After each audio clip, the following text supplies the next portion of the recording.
Ribuan anak-anak di Kota Lok Semawe Semarak mengikuti pawai keliling jalan protokol sambil bersalawat. Tradisi ini menjadi rutinitas di Kota Lok Semawe dalam menyambut bulan suci Ramadan.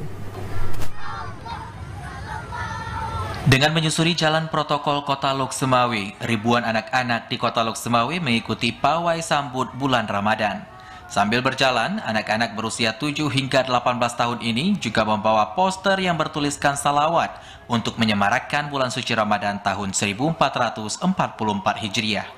Anak-anak yang didampingi guru menggelar pawai berkeliling yang sudah menjadi tradisi untuk mengingatkan masyarakat akan masuknya bulan yang dinanti umat Islam di seluruh dunia. Selain itu, kegiatan pawai rutin menyambut bulan Ramadan ini juga untuk mengedukasi anak-anak demi mengenal lebih dekat tentang budaya Islam.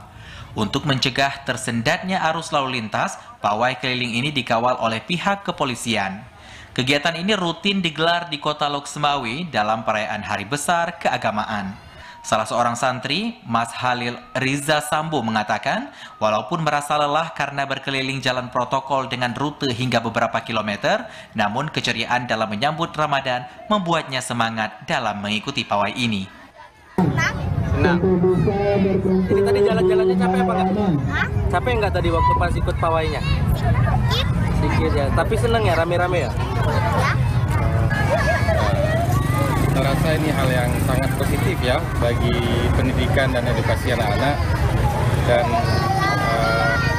ini juga dilakukan setiap menyambut bulan suci Ramadan bagi santri yang mengaji di Islamic Center Semawe ini.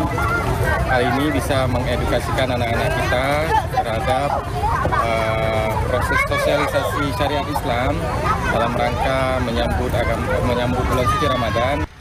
Sementara salah seorang tua wali, Jubir Hati, mengatakan dengan diadakannya pawai menyambut Ramadan ini, dirinya berharap kegiatan ini dapat mengedukasi dan membuat anak-anak lebih bersemangat belajar agama Islam.